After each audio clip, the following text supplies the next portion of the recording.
All right, let's just dive right into this explainer and unpack what is, honestly, one of the most chilling legal and ethical breakdowns in ancient history. We're looking at a critical moment from the Mahabharata, which, by the way, is an epic poem roughly 10 times the length of the Iliad and Odyssey combined. It's massive. And we're zooming in on this one specific moment where high-stakes gambling, procedural law, and just raw, unfiltered power totally collide in a royal assembly. Basically, what we're going to do today is examine the exact anatomy of a moral collapse. So what happens when the law completely fails to protect the innocent, and the wise, well, they just choose to stay silent? This central question perfectly frames the horrifying events we're about to explore. We're going to look at a scenario where the absolute most powerful, educated, and revered minds in the room completely paralyze themselves into inaction. It's literally a masterclass in the dangers of complicity. And as we unpack all of this, I want you to ask yourself, how often does this exact same dynamic play out in the structures of power we see around us today? Section 1. The ultimate betrayal. Let's start by setting the stakes with a truly devastating loss that literally turns a royal family into property overnight. The whole context here is a dice game played by the highest rulers of the land. And just look at the stark contrast. Yudhishthira walks in as this powerful king with immense wealth, right? But by the end of the game, he's sitting there like a man totally demented and deprived of reason. He's been pushed by deceitful gamblers to wager his kingdom, his brothers, himself, and ultimately, his wife Draupadi. This absolute rock-bottom moment sets the stage for a massive, truly unprecedented legal dispute. Now, the victor, Duryodhana, is just completely intoxicated with pride. He actually commands his messenger to bring the newly won Draupadi to the assembly to, get this, put her to menial work. But instead of just accepting her sudden fate quietly, Draupadi realizes something is procedurally wrong with the summons. She absolutely refuses to just be a pawn in their game, and she demands answers before she takes even a single step. Moving on to Section 2, Draupadi's impossible question. So when the messenger arrives, Draupadi doesn't just break down and weep. No, she basically acts as her own defense attorney. By raising this incredibly brilliant legal loophole, Draupadi essentially puts the entire Kuru assembly on trial. She tells the messenger to go back and ask Yudhishthira a very specific question. Did he lose himself first, or did he lose her first? I mean, the logic is absolutely flawless. If he had already lost himself and become a slave, well, he possessed nothing, right? And therefore, he had zero legal right to stake her. She uses the very rules of their own game to challenge her subjugation. But watch what happens next. When logic and law fail to give the victors what they want, the abusers immediately, and I mean immediately, resort to shocking, humiliating violence just to assert their power. Her legal question? Completely ignored. The physical escalation is just horrifying. Dussasana, who is Duryodhana's brother, violently seizes Draupadi by her long hair. And remember, this is hair that had been sanctified in a great sacrifice. He just forcefully drags her into the assembly. The text explicitly points out that she's menstruating, clad in a single piece of cloth. She's begging, telling him this is an unworthy act. And yet, he drags her like she's entirely helpless. Section 3, Silence of the Elders. As she's brutally dragged before the Kuru heroes, Draupadi naturally looks to the jury of revered leaders in the room. I mean, these are men who are supposed to be conversant with all branches of learning and morality, so she fully expects them to step up and uphold justice. Seeing this literal wall of powerful, silent men really emphasizes the sheer volume of complicity we're dealing with here. These aren't just random spectators, these are the respected elders. Draupadi directly questions them, pointing out that if they can sit there silently watching an act that breaks all the rules, well, the whole practice of Kshatriya morality has basically disappeared. She is actively holding up a mirror to their collective moral failure. And the response? It's just staggering. The most respected elder in the room, Bhishma, actually hides behind the excuse of moral complexity, completely signaling the breakdown of law and order. He acknowledges that, sure, one without wealth can't stake the wealth of others, but then he counters that a wife is always under the disposal of her lord. So because Yudhishthira voluntarily staked her and admitted he lost, Bhishma basically throws his hands up and says he can't decide the matter. He literally uses the idea that morality is subtle as a convenient excuse to tolerate explicit, open abuse. Now, the tension really builds when one young voice actually tries to break this heavy silence. Vikarna, a younger prince, steps up and correctly argues that Yudhishthira was tricked by deceitful gamblers. He says Yudhishthira had already lost himself, making the stake of Draupadi entirely invalid.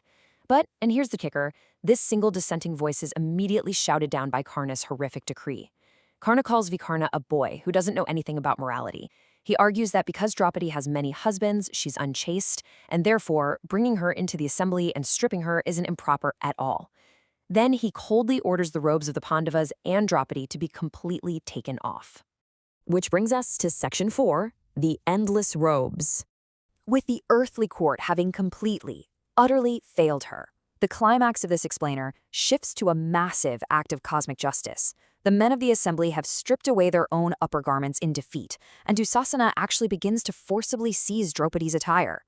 As he attempts this ultimate humiliation, pulling at her single garment, Draupadi cries out for protection. And then, the text notes this astonishing, mind-boggling quantity of vibrantly colored robes miraculously appearing. Just hundreds upon hundreds of robes of many hues. So, here's the crucial takeaway. While the mortal men did absolutely nothing, unseen divine forces, dharma itself, stepped in to protect the innocent from ultimate exposure. As one robe is dragged off, another of the exact same kind just magically appears over and over and over again, until Dussasana is completely physically exhausted. He literally has to sit down, tired and utterly ashamed, in front of this massive physical manifestation of his own failure, a literal mountain of cloth right there in the middle of the assembly. But you know, a miracle doesn't just erase the trauma of the violation. The sheer horror of this assault gives birth to a terrifying blood oath from Bhima, one of Draupadi's husbands. With his lips visibly quivering in rage, he vows to tear open Dussasana's breast in battle and actually drink his lifeblood. It's intense, and this exact moment forever alters the destiny of absolutely everyone in that room. By staying silent, the elders have officially guaranteed a horrific, bloody future war. Section 5. A lesson in true morality. Following the miracle and Bhima's terrifying oath, the uproar in the room is just deafening. Finally, Vidura, who is recognized as a master of the science of morality, steps forward. He delivers this absolute crushing philosophical verdict on the assembly's cowardice.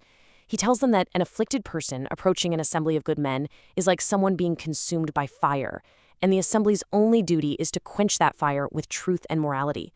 He uses a story within a story, the ancient history of Prahlada, to act as an ethical mirror.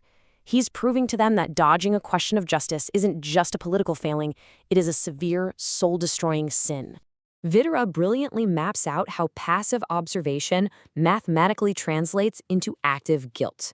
He recounts the sage Kassyapa's logic, which goes like this. Step 1, you witness a crime or you're asked a moral question. Step 2, you choose to answer falsely or remain silent out of fear or temptation. And step 3, you are literally casting 1,000 nooses of Varuna upon your own person. You are actively binding yourself in spiritual decay. And the text notes that only one of these nooses is loosened after a full year. Think about that weight. The text drives this point home with just incredible intensity. It maps out a uniform degree of profound grief. It insists that the agonizing grief experienced by all these tragic figures, like someone being devoured by a tiger in their last struggles, a person totally deprived of property by false witnesses, or someone who has lost all their wealth, that feeling is identical in degree to the spiritual ruin of someone who lies or stays silent about justice. It's wild, right? It equates the internal destruction of complicity with the absolute most extreme forms of human suffering. And here is the definitive mathematical breakdown of their guilt. Vidura makes it undeniably clear that the silent jury is absorbing the exact same amount of sin as the men who physically dragged Draupadi. He says if a censorable act goes unrebuked, a fourth of the guilt goes to the perpetrator, a fourth to the witnesses, and a massive half to the head of the assembly. Silence is not neutral. Actually, scratch that. Silence isn't just not neutral. It is active, undeniable participation in the crime. And finally, Section 6, the cost of silence. We reach the devastating conclusion of our explainer here, really contrasting true justice with the grim reality of the Kuru court. After laying out this brilliant, undeniable ethical framework, what do you think happens next? In the story Vidura told, the ancient king Prahlada chose virtue over his own family, ruling against his own son to preserve morality and save his soul. But in stark contrast, despite being handed the literal blueprint for moral salvation right there on a silver platter, the Kuru kings hear this profound truth and choose to remain completely paralyzed. They literally don't answer a single word. This entire explainer ends with a genuinely chilling reality. Brilliant legal arguments, divine miracles, and absolutely airtight philosophical lectures just weren't enough to break the stubborn will of arrogant men. After all of that, Karna simply ignores Vidura's profound speech entirely. He just coldly orders Dussasana to drag the quote-unquote serving woman away into the inner apartments. The system of power just wraps around itself and protects itself, leaving the innocent to suffer. So I'm going to leave you with this final thought to ponder. When does your silence become a sin? It really challenges all of us to recognize the moments in our own lives where choosing not to speak up is actually choosing the side of the oppressor. As this ancient text warns us so vividly, the noose of complicity is very, very real, and the cost of our silence is far heavier than we might ever realize. Thank you so much for joining me for this explainer, and I really encourage you to keep questioning the silence around you.